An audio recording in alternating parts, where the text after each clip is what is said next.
Welcome back to the I'm Here For You podcast. I'm the Faceless Cowboy, and today I have a guest like I've been telling you guys for a while. This is what I wanted to do. So why don't you introduce yourself? Sure. So, what's going on? My name is Tate. Recent graduate. Just got my degree in international studies, going for fields within political science and policy.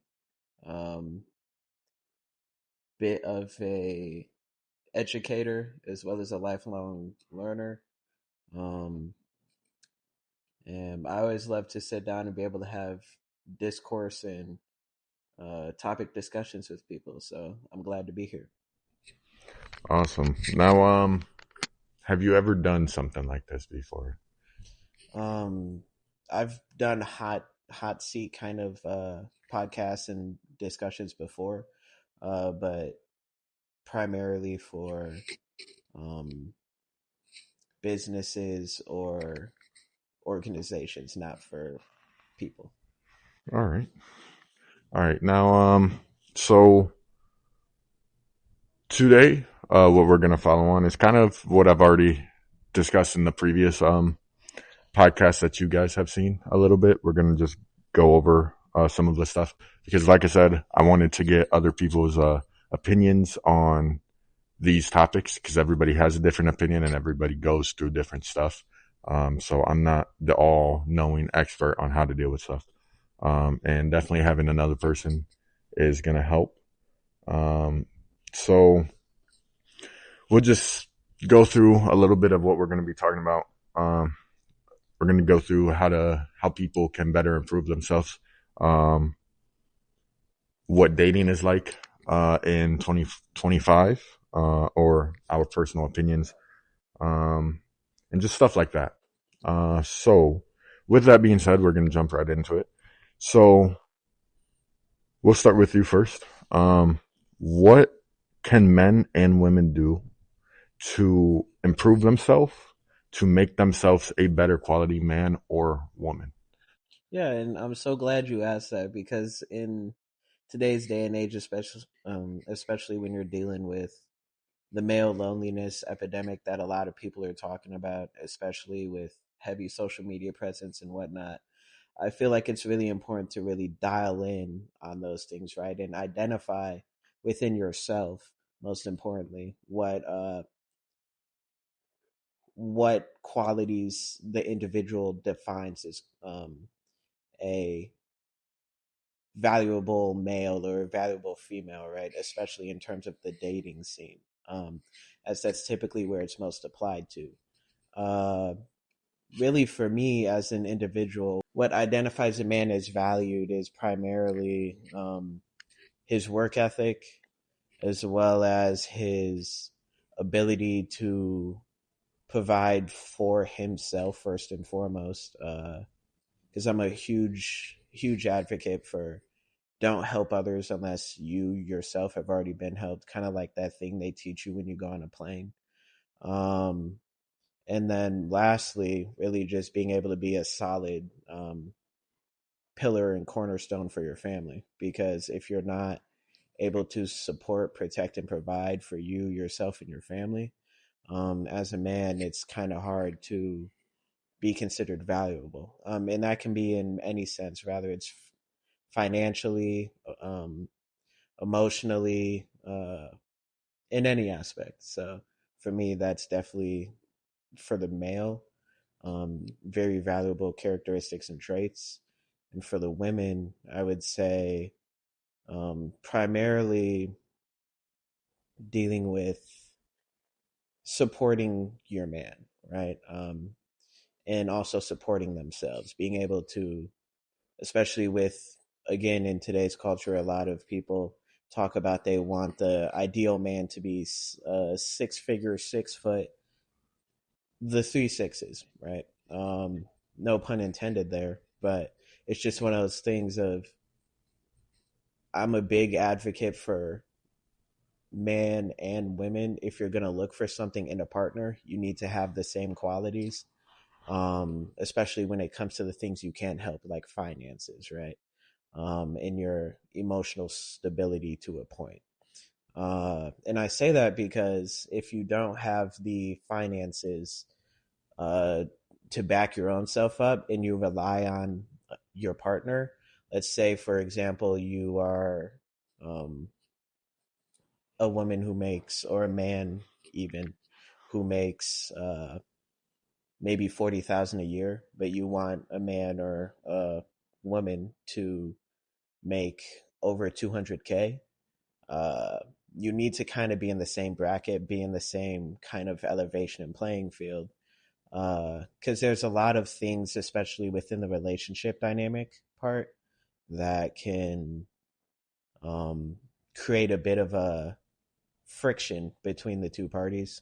Um, so I think for women, the biggest thing, right, to get back on track is primarily just having the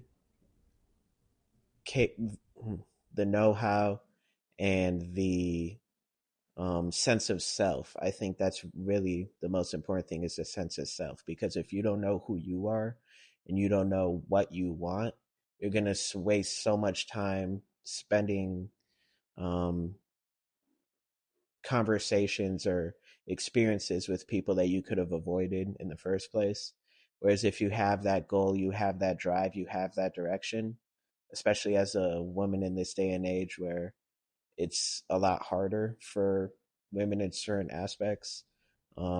It's good to be able to have that strong mental and moral and physical capabilities to be able to provide and do things on your own, so that when you get that partner, it's not like they're bringing you out the mud, but rather they're enhancing the great qualities you already have. Yeah. And, you know, I think those are, everything that you said is very true. And, and it's just like I said in the last podcast, um, for a man, like, you need to constantly be working on improving yourself, right? Like, if you aren't trying to better yourself in any aspect of your life, because realistically you can improve in every single aspect of your life. I'm not saying you need to go work out or go get a better job or whatever. If you're happy where you are in certain aspects, keep that, because happiness at the end of the day is key. But you should always be trying to improve yourself in some sort of aspect where you're not happy. There's no real reason as to why you aren't improving yourself in those aspects. And also, self-respect is a big thing. And, you know, people can sense when you don't respect yourself. Um, so if you have no respect for yourself, or you're sitting there, you know, always talking bad about yourself, people are going to sense this. You're going to be, confidence is key. At the end of the day, confidence is very key. And if you don't respect yourself, you're not going to have confidence, right? I think that's very simple. So for me, you know, like, everybody says they want a high value man and a high value woman, um, which is very true, but it's more of, you know, being a better quality man or woman, um, because you can always better yourself, right?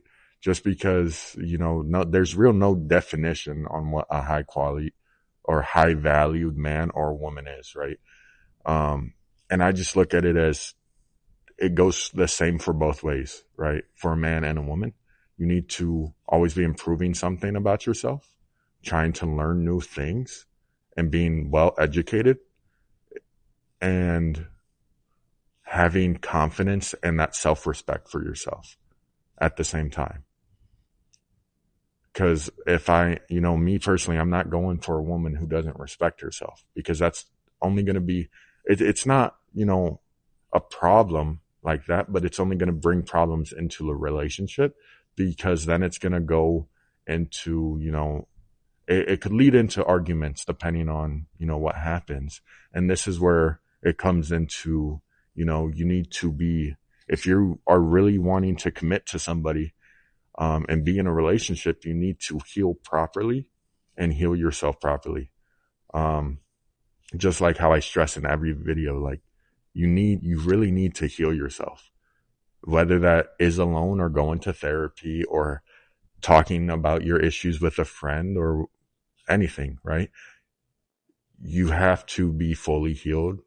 And I notice a lot of people who are not, don't really respect themselves, and they don't really have that confidence.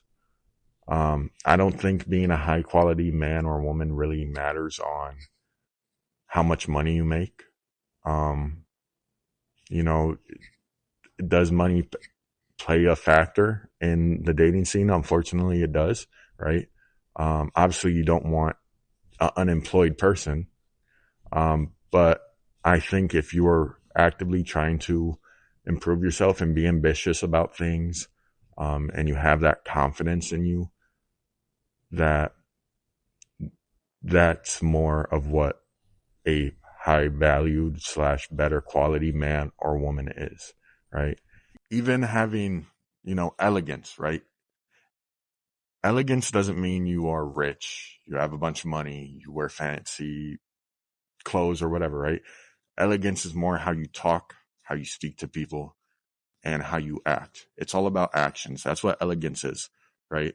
So I also do think you need to be an elegant man or a woman to also be better quality slash high valued, whatever you would like to call it.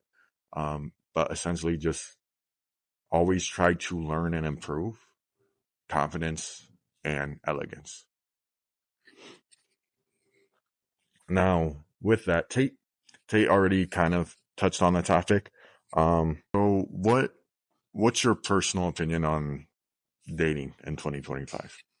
In this day and age, so many people really are concerned about the financial aspect when uh, people don't realize the work and time that comes with that.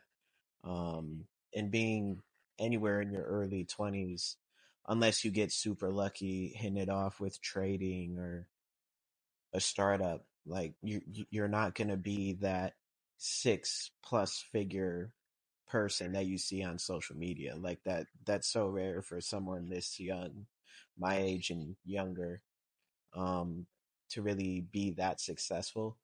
um so I think that's probably one of the biggest things that I've noticed when it comes to dating in 2025, from what I hear from my friends, is primarily the issue with finances being talked about a lot.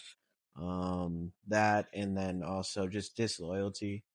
That seems to be really rampant right now. A lot of people getting with other people and not staying loyal to their significant others.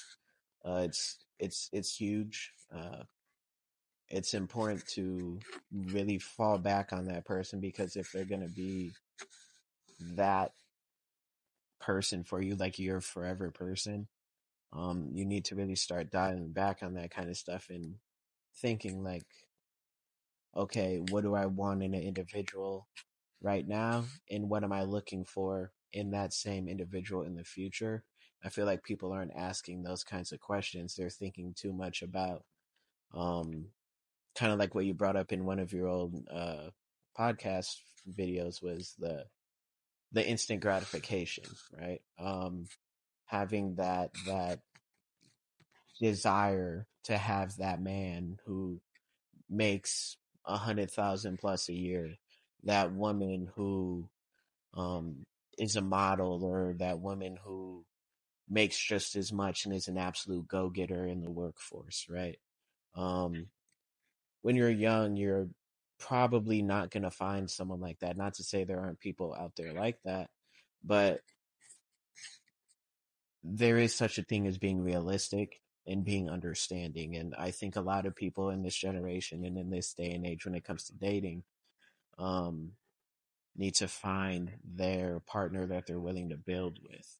Because if you build something with somebody and it goes the distance, you learn to appreciate not only the growth, which is very important, but the person you grew with, because that's the person 9 times out of 10 that's going to be there when stuff goes sour, or when a business deal doesn't go through and you're hard on money. So I think in this day and age, that seems to be the biggest problem when it comes to dating. Yeah. And, my opinions, you guys have heard my opinions on this. It's definitely a hard, hard thing right now, especially for a lot of young people. I hear a lot of, like personally, a lot of my friends, like the reason why they're single is because they don't want a relationship because of everything that's going on, right? Like women tend to, not all women, this is not me trying to direct this towards all women, but just in general, a lot of women want that high end lifestyle um, when they're young, and they want to go and party and all these things. Um, but they also want the benefits of having a real man as well. So, a lot of men, like there's a reason why there's a 1%, right? Women, I feel like nowadays are chasing the 1% of men, or it's actually more like 5%, chasing the same 5% of men, while men are also doing the exact same thing with women, right? They're also chasing the 5% of women, right? Obviously, you need to be attracted to the people that you uh, want to date, right? Like when people say looks don't matter, it's bullshit, because looks do matter, and it's very rare that somebody ends up falling in love with somebody who they aren't physically attracted to. I mean, yes, can it happen? Yeah, but it's very rare. So obviously you do need to be attracted to the person, but I think when you're as young as we are, you should be focused on who has the same mindset, same drive as you, and who you can build something with, like Tate mentioned. I think when you're focused on how much money somebody makes, or how, popular they are, um, you're focused on the wrong things, and that could end into something being worse, right? And I kind of mentioned this in one of my other videos, is the longer you wait, the harder it's going to be to find somebody. The older you get, the harder it's going to be to find somebody, because people your age are already married. And let's be real, a lot of people who are younger don't really want that older person unless they have money, right? Unless they have money. That's really the only way. I mean, could a younger person fall in love with somebody 20, 30 years older than them? Sure. But I think that's very rare. And I mean, we see it in the news. Like, we see it with people who are rich constantly dating 20, 21-year olds. Like, we know that those people don't actually want to be with them. They're just in it for the money, right? And I think when you're young, you should find somebody who you can actually build a family and a future with, and has the same drive as you, and is just as ambitious as you. Um, I think that that's a very important thing. Um, I also think this loyalty is very common now too. It's very common. I mean, you see it all over TikTok and Instagram, and that also leads into worries. Um, and just like I said in a previous episode as well, like dating apps and social media has honestly ruined dating, because people see what other people say online, and they want to believe it, and then they start believing it, and then you get, oh, men ain't shit and all women are the same, which is far from the truth, right? You know, and then you got social media boosting people's egos, and then dating apps are providing a false narrative on the options that you have. Because let's be real, most of us are never meeting most of these people we match with. right? Even women. I mean, I've heard several of my female friends say that they don't meet up with these people because one, that's a scary thing to do as a woman is meet up with a random ass man that you have never met, right? It's a very scary thing to do, and you're probably going to feel unsafe doing it. And then for women or for men, it's just you're constantly in competition with other men because I think the statistic is for every one woman or one female a man matches with, I Mhm. think it's like the woman matches with eight. Um, and then with dating apps, I mean, most of them are just for hookups. Like people don't even actually use them to date anymore. They just want to hook up with somebody, which is just temporary satisfaction, right? And I think we should all respect ourselves enough and stop falling for lust, um, and letting lust drive us and things. Um, so I just think it's hard with the world that we are in when it comes with social media and unrealistic standards that men and women are setting for the opposite gender. Um, and I think that's something that just as a society, we all need to try to improve at least. Now, with that, as I said earlier, how dating apps are kind of just used for hookups now. Why do you think that so many people don't want relationships anymore and just kind of fall into the hookup culture right now? Yeah. So, one quick disclaimer too is that I am just a man with an opinion. Nothing I say is uh, or should be taken as 100% fact. It's just my own life experiences and those who have told me. But to give an answer to that question is a part of it definitely has to do with the um, really the repeating of that instant gratification we get within the social media culture and um, the culture of just mass media in general, and how quick things can come to our fingers with the swipe on our phone. We see it with Instagram Reels, YouTube Shorts, stuff like that. Um, People can digest media um, at such a quick rate that it gives them that quick 10-second dopamine rush, right? And I feel like the same is true when it comes to hookup culture is the quick rush you get. And first it can start out um small, right? With just playfully flirting with someone, and getting that rush from them responding, or even just the rush from you doing it, right?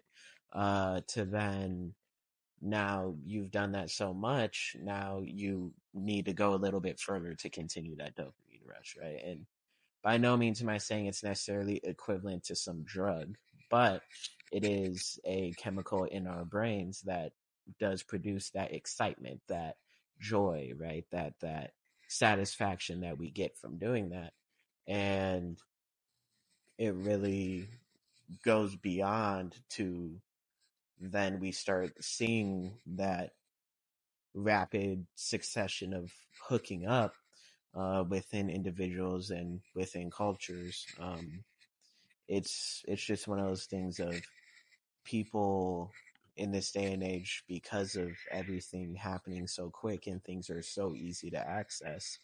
OnlyFans, I'm sure too, is really not any more help, because you're seeing women on there who like are very gorgeous and in a lot of standards can be considered models, and these men or even these women who are looking at male OnlyFans pages have that false idea that they can get with women like that, and so it also boosts the ego, right? So I think it's definitely a fine mix of ego, the instant gratification, and that dopamine rush that you get from doing those kinds of things, that it be it becomes very infectious for people to do that. And it's to no fault of our own specifically. A lot of it is playing into the fact that um that saying of you're a product of your environment, right? Like if you grow up around that stuff, if you grew up in a house full of technology usage and whatnot, you're definitely more susceptible to things like that. That doesn't necessarily mean you're going to be, right? People who have addiction to porn, right? Or addiction to anything like that. Um, that doesn't necessarily mean you're going to develop those things, right? But those things stem from somewhere. And I feel like a part of that really does need to be emphasized and focused on, is just really looking at like, where is this stemming from and developing from? And me, I think a part of it has to do with the household and the the ease of access of technology and media that's given to kids at a young age, and adults as well. So yeah. Yeah. Um, I think you bring up good points, but where I would disagree, right, Mm-hmm. is I do think it's our fault. And if I'm being honest, I think it's mainly men, who started it, right? Um, because, right, as a man, we tend to have to work for, um, like, do things to show a woman that we deserve them, right? Mm-hmm. Like, we got to take you on dates, compliment you. We got to show that, we are worth your time, right? And I mean, a woman has to show us why we should put that time in, right? But I think where that comes from is women would mainly use sex to show us that, oh, we should keep investing in them. I could be wrong, but that's what I see. Mm-hmm. That's what I've experienced with people. Um, and then so when men, realize that, oh, I don't, if you're just going to give it up like that, then why do I have to keep putting it through? Um, and then they just got so used to using women for sex. And then that leads to women not fucking with men anymore and thinking that men aren't shit because all men are doing is just using them for sex. And then the women just stop caring. And then they're like, well, now I'm just trying to have fun. And they also get into that hookup culture, um, which leads to just people just using each other at that point, right? But I do kind of feel like men are the ones that started it, right? Because I think, as a man, you have to take the lead in things, and when it comes to dating and showing somebody that you want to be with them, if you're not doing that and you're just using somebody for sex, um, then it's kind of your fault, Mm-hmm. right? And then it just leads more and more into more men getting hurt because a woman didn't see the love he was trying to give, and then he just goes use women, and then it's just a whole circle moment where it just keeps on happening. So that's where I think we went wrong. Um, and I don't know. To be honest, I don't think hookup culture is ever going to stop. I think it's always going to be a big thing as long as technology exists as well. Because for whatever reason, people on TikTok, support. I want to say support it, but it's almost like, they brag about, having a lot of women or having a lot of men. And then, you know, it's human nature to want what other people have. And then so more and more men and women want the same things. Um, and, me personally, I don't see it as a sign of, I don't think it's a flex to be able to get a lot of men or a lot of women. I think it's almost disrespectful to yourself, because you're just willing to give up your body to any woman or man. And, you know, that's where the term that person's easy comes from, is because you're, if I just gotta buy a drink or two for you, or, flirt with you a little bit, and then you're willing to come home with me at the end of the night, then it's not really, there's no effort, right? Like, I like putting in a little effort, right? I don't want my woman to be easy to get. And I don't think any woman should want their man to be easy to get, right? I think that's also where standards come in. Um, I'm not saying, if that you're wrong if you do the hookup culture. Um, by no means am I judging you, but I do think we should have a little bit more respect for ourselves than to just be willing to give out our body to anybody who we think is attractive. Um, because at the end of the day, that's why you marry somebody, because it's sacred, and you actually got to put in the work and you know do things and show them that you actually care to even let that person, you know, touch you. So, like, I know with every single one of my long term relationships, the reason why it worked out is because we waited to do things, right? We waited till, we were official essentially to even have sex. I'm not saying, you can't have a relationship with somebody who you just do stuff with right away, but I think it's more, um, I think the relationship is almost better if you wait, because then that that person actually likes you for you and they don't just want your body. Um, and so when you give your body up right away, people don't see a need in, they think they can just keep having sex with you and never have to take you on a date or never be in a relationship with you. And I think that's where a lot of it stems from. And because we're young, people have that tendency to just think they can have fun while they're young. So that's my opinion on it. I don't know if you have anything more to say based off of what I said or not. Yeah, you definitely tacked on some great points that I think kind of helped me revise a little bit of my stance too, which is, of course, the beauty of this kind of stuff and having discourses, listening, and maybe taking some things away, right? And I think um, revising a part of my point where um, I said it's not our fault, um, not to absolve ourselves of any responsibility, right? Because at the end of the day, it is still a conscious choice and a conscious action that you're doing. Um, I think it's better to phrase it in the sense of um, when there's an environment you're in, um, you're a lot more susceptible. I think is a better choice of approaching it is a person's susceptibility to doing things or to witnessing things.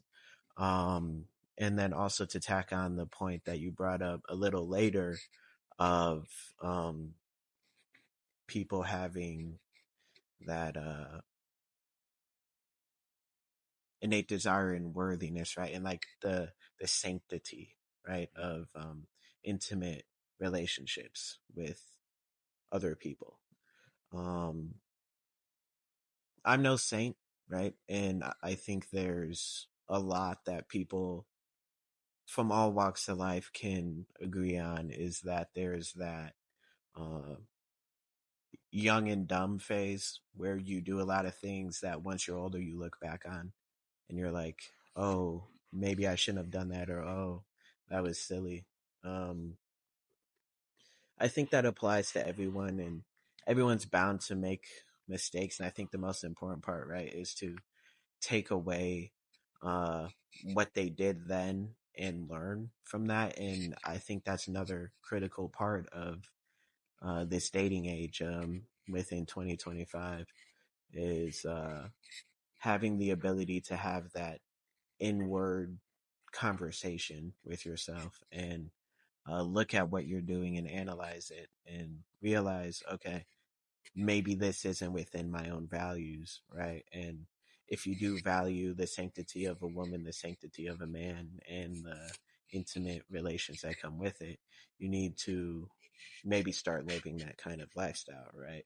And that doesn't necessarily mean you're going to be like that your whole life. Some people have very strong morals when they're young and do that. There's other people who kind of wave on those morals and then come to it later when they're older and realize the, I don't want to say error of their ways, but maybe fulfilling things in their lives that they realize they didn't need to do. Yeah.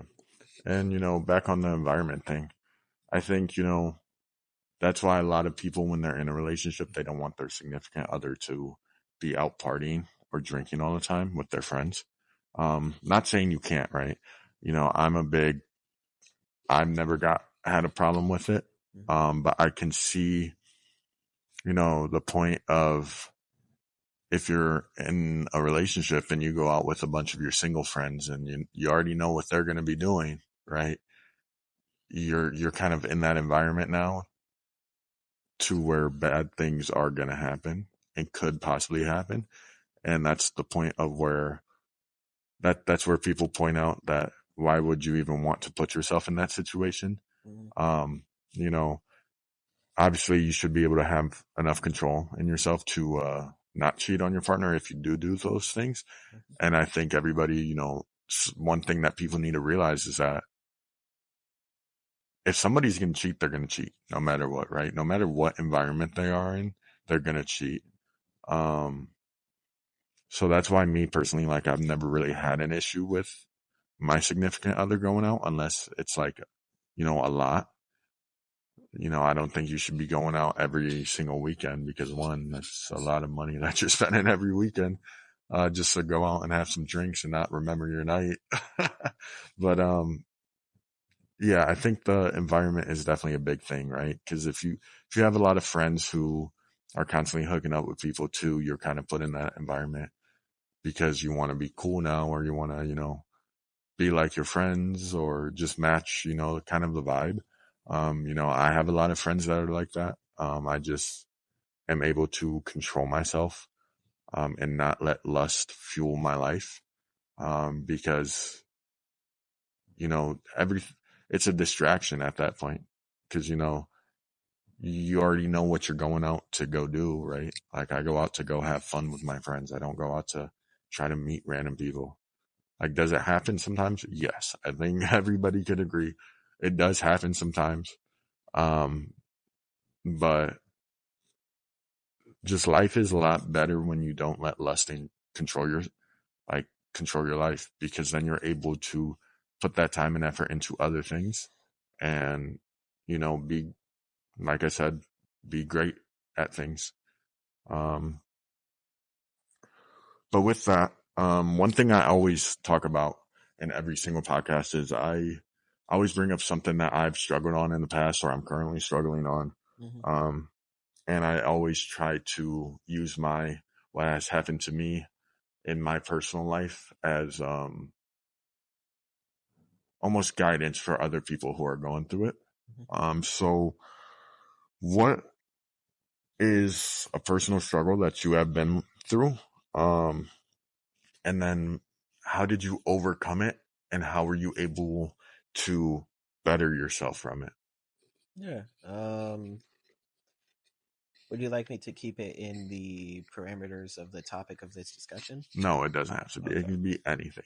Okay. So I think one of my biggest struggles to overcome was um, the fear of rejection.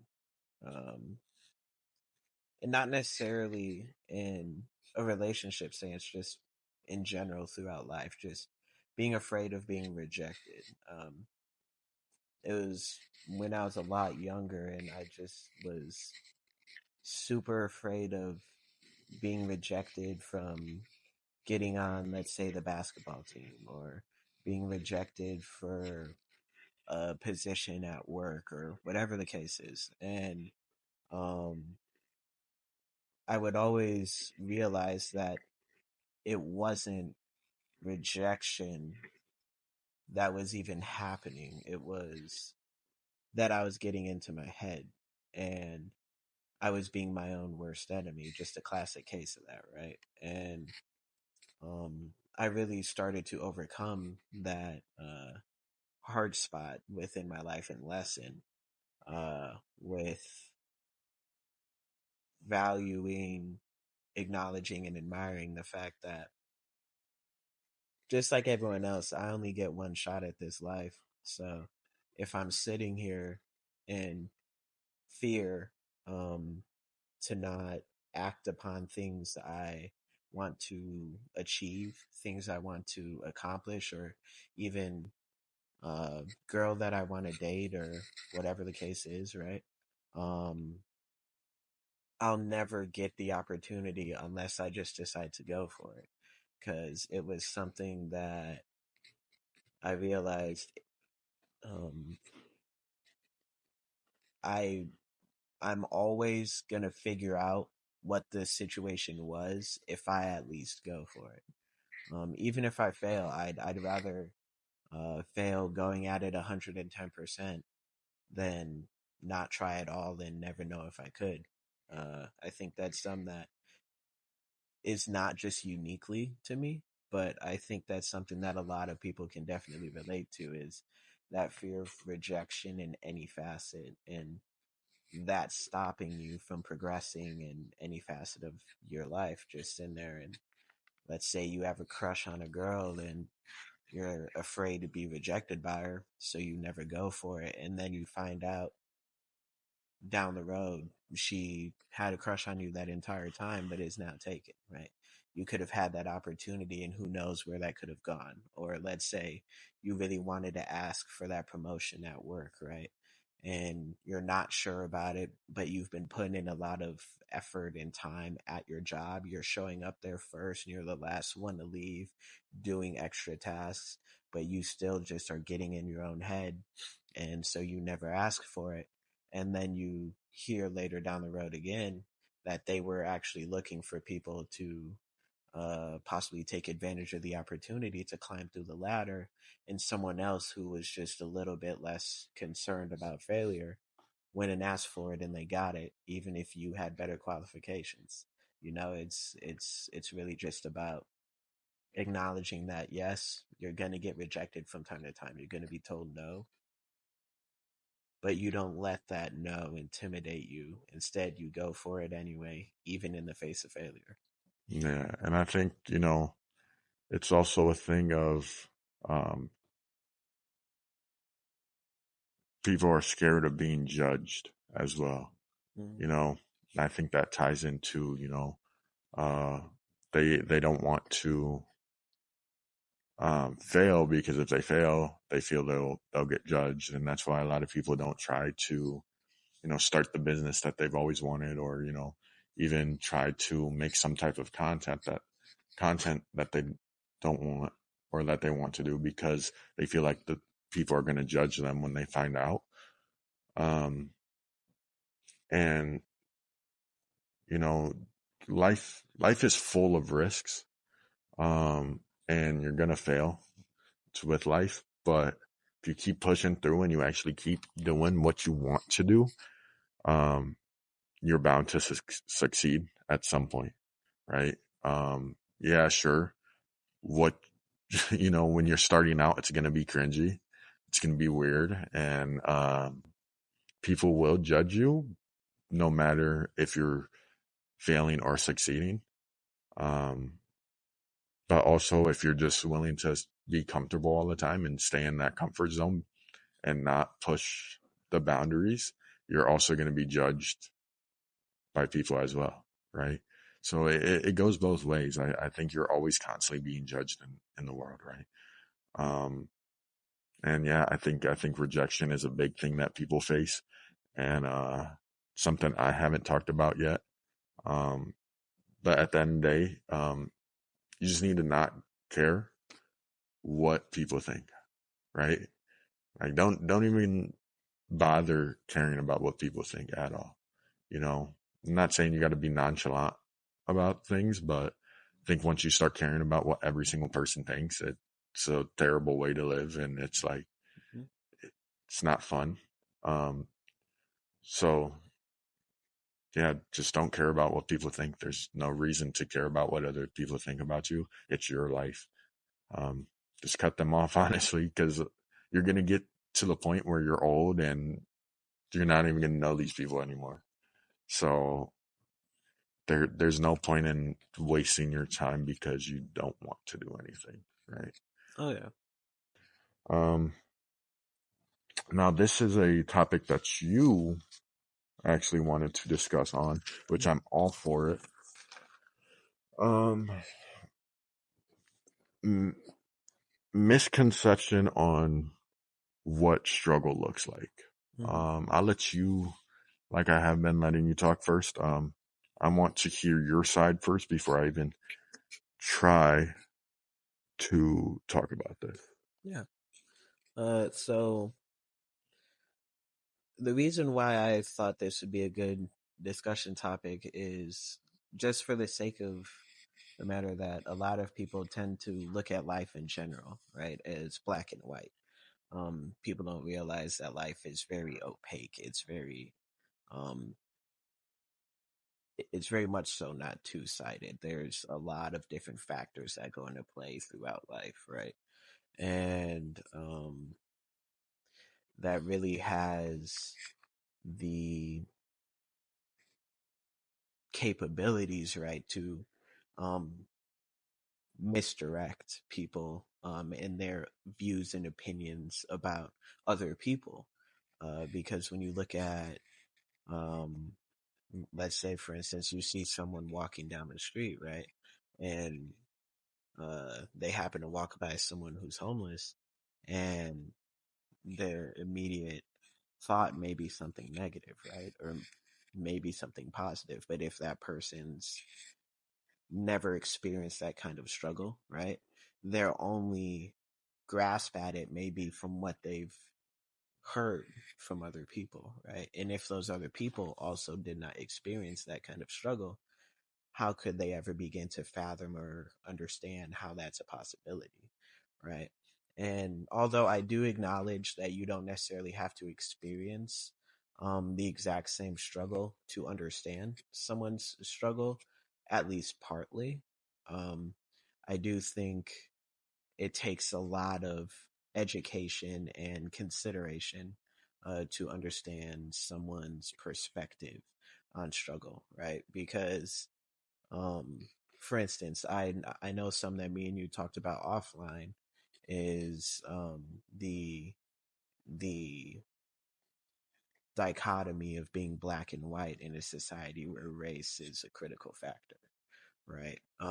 Understanding that me as a black man and you as a non-black man um, are going to go through life experiencing different struggles innately just based off the color of our skin.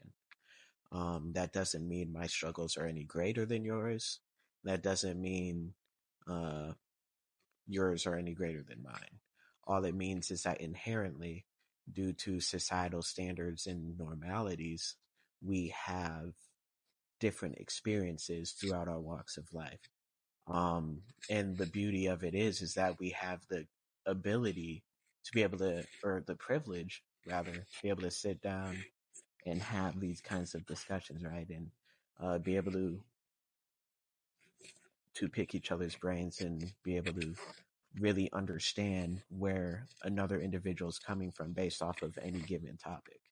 And I think it's really just about sitting back and not only listening, but educating and being accepting of what someone may have gone through.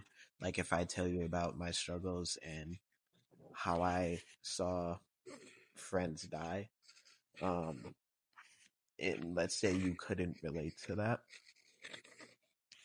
if you at least listen and you understand and you at least come with the empathy and knowledge that death is a hard thing for someone, um, you can then begin to cross those boundaries and cross those lines of understanding. It's not just black and white. Oh, he's sad or he's mad, right? Like there's stages of grief, right? So it's like just as an example, that's one. good way of understanding the nuance, the um, variety of shades of gray that are within life and struggles, and beginning to understand how that can impact a person as well as their interactions with other people and perceptions of them. Yeah. Yeah. I think you said that perfectly, right? Because, at the end of the day, nobody goes through the same things as anybody else, right? Well, you can go through the same things, but not everybody doesn't go through every single struggle, right? We all have different types of struggles. Some are very common and some are less common, right? And I think, just acknowledging that, you know, I think just the most common, example of people who go through different struggles are different races. Um, but also, you can be the same race and go through different struggles, right? Mm-hmm. I can meet, another white person and they are going through completely different struggles as mine, right? Because it also matters on how you grew up as well, what area you grew up with, So it it really all just depends on it depends on a lot of different factors. What country you were born in, right? Um, and I think also where people don't see struggle just just because someone's acting happy or are fine when you see them doesn't mean that they also aren't struggling, you know. And I've said this in the past podcast as well. You never know what someone's going through in life. Um, and you should never live with hate or be mean to people just because of what you went through in life. You should take those those bad things that have happened to you, learn from them, and grow from them, and learn that other people have probably dealt with the same stuff as you, um, and try to help them through that instead of just letting them figure it out on themselves. Because if you were strong enough to get through it, and I think it's better to help someone else get through it as well. Um, but I do think that you hit that on point, and there's not really much else to really talk about when it comes to that. So I appreciate you for coming on. I think you had very wonderful points in all of the topics, and I hope you guys listening appreciated having a different opinion. I think it's going to make for better podcasts in the future. The more people I get on, and then if you guys love having him on, just just say it. We'll get him back on. And hope you guys enjoyed. This was the I'm Here For You podcast, and just make sure to live with love, guys. Thank you.